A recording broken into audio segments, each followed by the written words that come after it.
नमस्कार, मैं अजय दुबे, अधिवक्ता सुप्रीम कोर्ट। आज बहुत ही गंभीर विषय है। बिहार के पटना में शिक्षक 1,70,000 शिक्षक की भर्ती का मामला है, जिसके लिए बिहार सरकार ने बिहार शिक्षक भर्ती के अंदर में इसी हफ्ते एक भर्ती नियमावली में शिक्षक भर्ती नियमावली के अंदर में उन्होंने बदलाव किए हैं और वहाँ पे डोमिसाइल को उन्होंने हटा दिया है। बिहार का डोमिसाइल होना ज़रूरी नहीं है। इस नियमावली को लेकर के बिहार के जो मेधावी छात्र हैं, जो शिक्षक अभ्यर्थी हैं, उन्होंने बिहार के सड़कों पे धरना प्रदर्शन कर दिया है और वो धरना प्रदर्शन तिरंगे लेकर कर रहे हैं। उनका ये मांग है और ये मांग उनकी जायज़ है। और धरना प्रदर्शन जो तिरंगे लेकर शांतिपूर्ण तरीके से कर रहे हैं, फिर भी नीतीश कुमार की दमनकारी सरकार उनके ऊपर दमन कर रही है और उनके ऊपर लाठी डंडे से प्रहार करवा रही है। ये किस तरह का लोकतंत्र है? क्या लोकतंत्र में लोग धरना प्रदर्शन बंद कर दें? क्या उनको शांतिपूर्वक अपने बातों को कहने का अधिकार नहीं है? क्या यही बिहार रह गया है? बिहार में नियमावली में बदलाव कोई नई बात नहीं है। और मैं जो शिक्षक अभ्यर्थी हैं उनको मैं बता दूं कि ये बदलाव नीतीश कुमार जी को भारी पड़ेगा। क्यों? क्योंकि बदलाव के साथ साथ जो इनके शिक्षा मंत्री चंद्रशेखर जी हैं, जो विवादित मंत्री के नाम से भी जाने जाते हैं, उन्होंने क्या कहा कि बिहार में कॉम्पिटेंट स्टूडेंट छात्र नहीं है।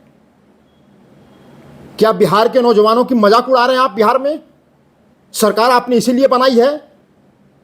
शर्म आनी चाहिए। जहां बिहार का छात्र और बिहार का नौजवान पूरे दूसरे प्रदेशों में जा करके और बिहार का नाम रोशन कर रहा है, आप बिहार में ही उसकी मजाक उड़ा रहे हैं। यही आपका लोकतंत्र और प्रदेश को चलाने का तरीका है। ये तरीका नहीं चलने वाला। आप उनको बदनाम कर रहे हैं, बिहारियों को जलील कर रहे हैं, बिहार के छात्रों को, और उनके टैलेंट को, उनके प्रतिभा को आप पहचानते नहीं हैं। इसीलिए आपने बिहार को लेबरों की फैक्ट्री बनाकर रख दी है। आपने लेबर ही पैदा कर रहे हैं बिहार में और वो दूसरे प्रदेशों में भेज रहे हैं। वहाँ जिस प्रदेशों में लेबर जा रही है, वहाँ के भी लोग, वहाँ के राजनेता उस बिहार के नौजवान को, उसके प्रतिभा को इस्तेमाल भी कर रहे हैं और उनको जलील भी करते हैं, उनको बदनाम करते हैं, उनको लोग गालियां देते हैं। ये कर दिया है नीतीश जी ने। आपने नीतीश जी और लालू यादव जी की परिवार जो 30 साल से राज करती आ रही है, ये लोग जंगल राज में तब्दील कर दिए हैं इसको। बिहार के पढ़ने वाले जो छात्र हैं, दूसरे प्रदेशों में जा करके और वहाँ वो शिक्षक बनते हैं। वहाँ उस प्रदेशों के शिक्षा में उनका अहम योगदान है। और मैं इससे भी बड़ी बात कह दूं आपको कि मैंने देखा है पूरे हिंदुस्तान में कि जहाँ जहाँ यहाँ तक कि जो प्राइवेट ट्यूटर भी अपने लोग अपने बच्चों को घर में पढ़ाने के लिए और ट्यूशन पढ़ाने के लिए अगर कहीं भेजते हैं, वहाँ भी 90% टीचर बिहार का ही मेधावी छात्र होता है, बिहार का ही मेधावी नौजवान होता है, जो लोगों की शिक्षा देता है और उसके क्वालिटी में आज तक किसी तरह की कमी नहीं आई। और आप उसके ऊपर शक जाहिर कर रहे हैं। चंद्रशेखर जी कह रहे हैं कि टैलेंट नहीं है, वो फिजिक्स नहीं जानता, वो मैथमेटिक्स नहीं जानता, वो इंग्लिश नहीं जानता। अरे आप नहीं जानते हैं। आपको शिक्षा मंत्री किसने बना दिया? आपको ये सारी चीजें पता है। आप इसमें कमजोर हैं तो पूरे बिहार के प्रतिभावान और ऊर्जावान नौजवान को आप जलील कर रहे हैं। इस तरह की किस तरह की नीति है? और हाँ, आपका नियमावली में बदलाव का तरीका और पैंतरा बहुत पुराना है। अभी इसी वर्ष फिलहाल में ही आपने जेल नियमावली के अंदर में भी बदलाव करके और 28 हत्यारों को, जो संगीन जुर्म के अंदर में वो जेल की सलाखों की हवा खा रहे थे, उनको आपने नियमावली में बदलाव करके और आपने उनको बाहर निकाला है। ये है आपकी नीति। आप नियमावली में बदलाव किसी को, दूसरे को फायदा पहुंचाने के लिए इनडायरेक्ट रूप से करते हैं। कहीं ऐसा तो नहीं, ये मेरा प्रश्न है नीतीश सरकार से, कहीं ऐसा तो नहीं कि इस नियमावली में बदलाव बदलाव में कहीं घोटाले की बू आ रही है? कहीं ऐसा तो नहीं कि आपकी सरकार किसी से अघोषित रूप से अनरिटन कोई एग्रीमेंट कर लिया हो कि बाहर के मैं इसमें बदलाव लाऊंगा और बाहर के लोग इसके अंदर में आए और ये यहां भर्ती कराया जाए? इसमें घोटाले की बू आ रही है और इसकी जांच भी होनी चाहिए। दूसरी बात, बिहार के सरकार के फैसले का अगर पटना राजधानी में अगर अभ्यर्थी विरोध का प्रदर्शन कर रहे हैं और उनको शिक्षक अभ्यर्थी को लाठी से दौड़ा दौड़ा कर आपकी पुलिस उनको पीट रही है, उनको जेलों में भर रही है, यह किस तरह का दमनकारी नीति है? शिक्षकों के जो हमारे प्रदेश के भविष्य हैं।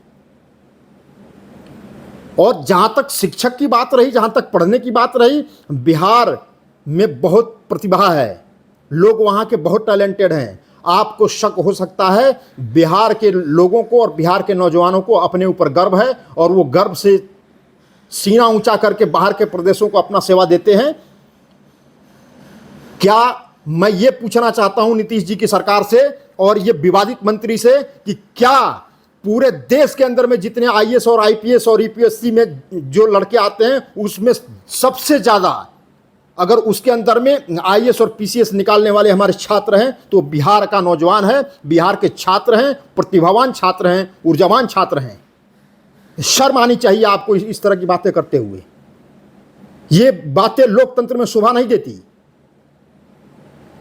आप जलील लोगों को, नौजवानों को आप लेबर समझ रहे हैं, उसको वहीं तक बांध कर रखना चाहते हैं, उनको आगे बढ़ने के लिए आप मौका नहीं देना चाहते, उनको अवसर नहीं देना चाहते। आप इस तरह की बकवासबाजी आपके शिक्षा मंत्री बंद करें, नहीं तो यही शिक्षक जो प्रदेश को बनाने में जो योगदान करता है वो आपके खिलाफ मोर्चा खोल देगा और आपको सबक सिखाएगा। आपके पटना के जो डिप्टी एसपी हैं लॉ एंड ऑर्डर, वो कह रहे हैं कि इन्होंने विरोध प्रदर्शन के लिए कोई किसी तरह का परमिशन नहीं लिया। क्या ये परमिशन के लिए अगर अप्लाई करते तो क्या आप परमिशन दे देते? इस देश के अंदर में विरोध प्रदर्शन करने के लिए किसी की परमिशन की जरूरत है? मेरा यह प्रश्न है कि बिहार के खिलाफ एजेंडा चलाने वाले जो बाहर के प्रदेश के नेता का जो जमघट आपने 23 जून को आपने पटना में लगाया था, या आप वो सरकार ये बताए, नीतीश जी बताएं, क्योंकि वो उसका संरक्षक थे, वो संयोजक थे उसका। आप बताएं कि आपने किससे परमिशन ली थी और लॉ के आर्टिकल और कानून के किस धारा के तहत ये आपको मीटिंग बुलाने का अधिकार है, ये बताएं आज प्रदेश की जनता को। आपने कैसे लोगों का वहां बिहार के खिलाफ जहर उगलने वाले लोगों का कैसे परमिशन दे दिया उस धरती के ऊपर, पटना में? किसके कहने पे आपने वहां मीटिंग बुलाई थी? और अलग अलग प्रदेशों से लोग आकर के वहां मीटिंग कर रहे थे। वो परमिशन नीतीश सरकार पब्लिक करे और दिखाए किससे परमिशन ली थी, किस कानून के तहत ली थी। और डिप्टी जो एसपी हैं लॉ एंड ऑर्डर, वो बताएं जनता को बिहार की कि उन्होंने किससे कैसे उनका मीटिंग हुआ और कैसे उन्होंने परमिशन ली थी, उसको पब्लिक करे नीतीश सरकार। नीतीश जी की दमनकारी नीति को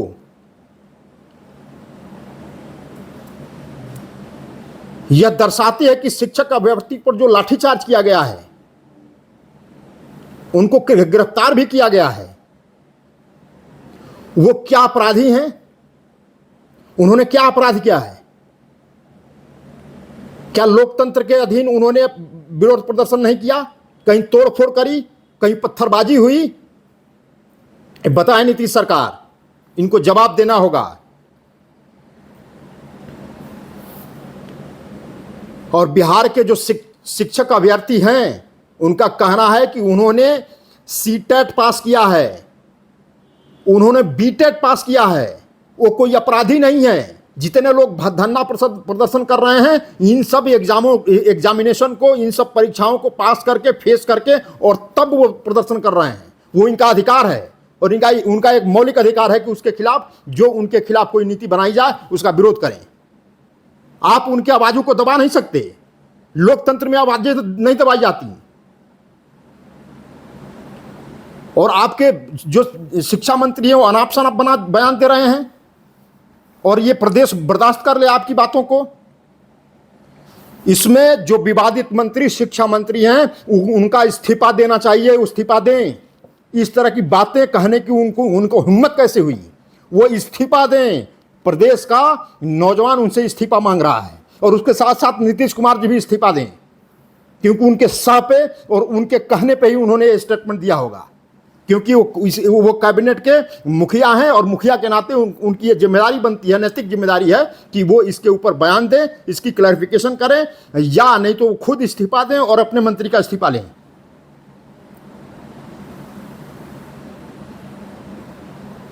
बिहार के शिक्षा मंत्री अनाप शनाप बक दें कि टैलेंट नहीं है। ये बिहार के नौजवानों का और बिहार के शिक्षक अभ्यर्थियों का ये अपमान है और इस अपमान को बिहार का प्रत्येक नागरिक इस अपमान का विरोध करेगा, वो चुप नहीं बैठेगा। मैं ये नीतीश सरकार से पूछना चाहता हूं कि क्या बिहार के अंदर में जो मौजूदा सरकार है उसके अंदर जो मुख्यमंत्री है वो सक्षम नहीं है, जो उप मुख्यमंत्री है वो 8वीं पास हैं, वो सक्षम नहीं है, वो टैलेंटेड नहीं है, और बाकी आपके जितने आपकी सरकार में नीतीश जी मंत्री हैं वो टैलेंटेड नहीं है, तो क्या बिहार की जनता बाहर के प्रदेशों से मुख्यमंत्री लाए? क्या बाहर के प्रदेशों से उप मुख्यमंत्री आना चाहिए?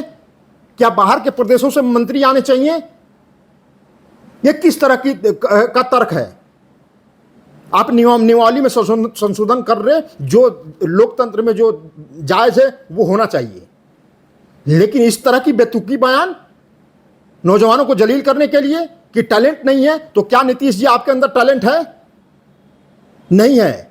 क्या आपके मुख्यमंत्री जो 8वीं पास है उसके अंदर टैलेंट है? तो 8वीं पास को कैसे आपने उप मुख्यमंत्री बना दिया? उसके ऊपर जवाब देना होगा आपको।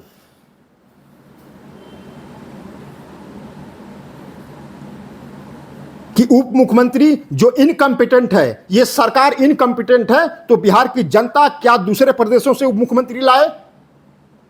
क्या उप मुख्यमंत्री दूसरे प्रदेशों से आए? ऐसे ही सरकार चलेगी? अगर यही तर्क होगा तो सरकार के मंत्री और सरकार के मुख्यमंत्री भी बदलने चाहिए। यह बिहार की जनता की मांग है। नीतीश जी, आप बड़ी बड़ी दुहाई देते हैं कि ये देश को चलाने की बात करते हैं कि अब जैसा बिहार है वैसा ही देश को हम मॉडल देंगे। तो क्या बिहार में ये जो विपक्षी पार्टियों का जो आपने जमघट लाया, आप अपने विवादित मंत्री को ही नहीं संभाल रहे हैं। कभी वो रामायण के ऊपर, पवित्र ग्रंथ के ऊपर गलत टिप्पणी करता है, अनाप शनाप बकता है, वो हिंदू धर्म देवी देवताओं के ऊपर अनाप शनाप बकता है। आप उसके ऊपर लगाम नहीं लगा रहे हैं और आप कह रहे हैं कि मैं पूरे देश को एक मॉडल दूंगा। क्या यही मॉडल चलेगा पूरे देश के अंदर? क्या यही नीति होगी? क्या यही सोच है आपकी और आपके पार्टी की? आप किसी के गोद में बैठ करके इस तरह बिहार के नौजवानों और बिहार की जनता के साथ अत्याचार न करें। अत्याचार बहुत महंगा पड़ेगा और इसका जवाब मिलेगा आपको 2024 में।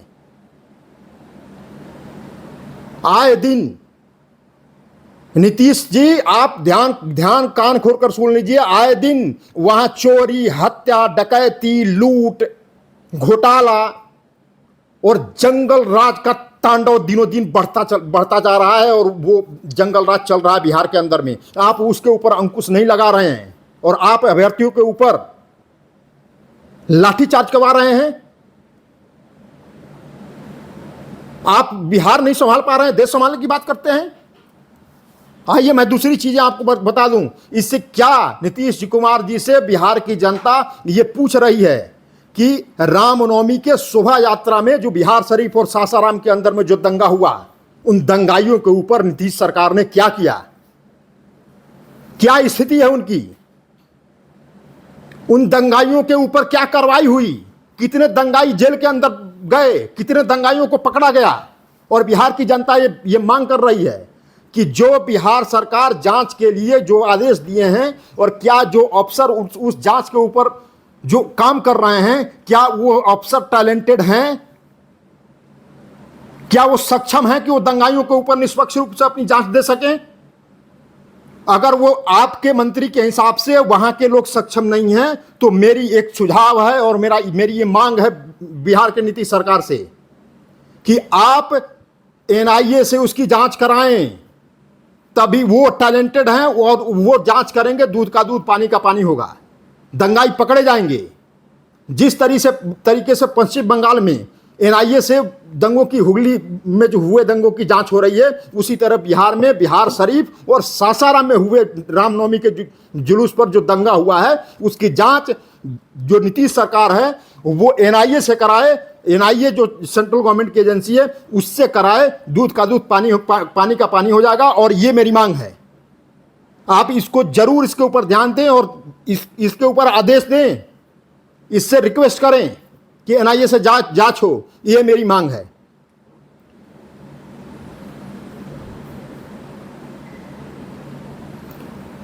क्योंकि दंगाई कब तक खुले घूमते रहेंगे, लोग वहां से पलायन कर रहे हैं और लोग, कितने लोगों का पुनर्स्थापन वहां हुआ, जो घर से निकल गए थे उस समय दंगा के समय, वो कितने लोग अपने घर में वापस आए हैं। नीतीश कुमार इसका जवाब दे। और आपके जो कानून व्यवस्था की स्थिति है, सोन में अभी फिलहाल की घटना है, सोन नदी के अंदर में वहां हजारों मजदूर, हजारों ट्रक ड्राइवर और वहां पे जो बालू का जिसके पास भी कॉन्ट्रैक्ट है, ठेका है, वो वहां पे वो काम चल रहा था, लेबर मजदूर काम पर थे और सोन नदी से पानी छोड़ दिया गया और वो जितने ट्रकें हैं, जितने लेबर हैं, उसके अंदर में डूब रहे हैं। इसके ऊपर नीतीश सरकार क्या कर रही है, ये मेरी मांग है। नीतीश सरकार जो किसानों के लिए जो एमएसपी के ऊपर धान खरीदने चाहिए, वो धान और गेहूं एमएसपी के खरीदे जा रहे हैं या नहीं जा रहे हैं, नीतीश कुमार उसके ऊपर ध्यान दें। धान घोटाला हुआ है, उसके ऊपर आज तक क्या हुआ, उसके ऊपर नीतीश कुमार ध्यान दें। जो वहां पुल गिरा गंगा नदी में, उसके ऊपर क्या जांच हुई, कितने लोग पकड़े गए और जो शामिल थे उनका नाम क्या है, ये नीतीश कुमार डिस्क्लोज करे। सिर्फ शिक्षकों के ऊपर जो सीधे साधे अपना जो अधिकार है उसको, उसके लिए धरना प्रदर्शन कर रहे हैं शांतिपूर्वक, आप उनके ऊपर लाठियां न चलाएं। ये दमनकारी जो सोच है इसको निकालकर बाहर करें और बिहार को आगे बढ़ाने की तरफ सोचें। बिहार को कैसे तरक्की करेगा उसके लिए सोचें। इन्हीं शब्दों के साथ मैं अपने वाणी को विराम देता हूं। नमस्कार।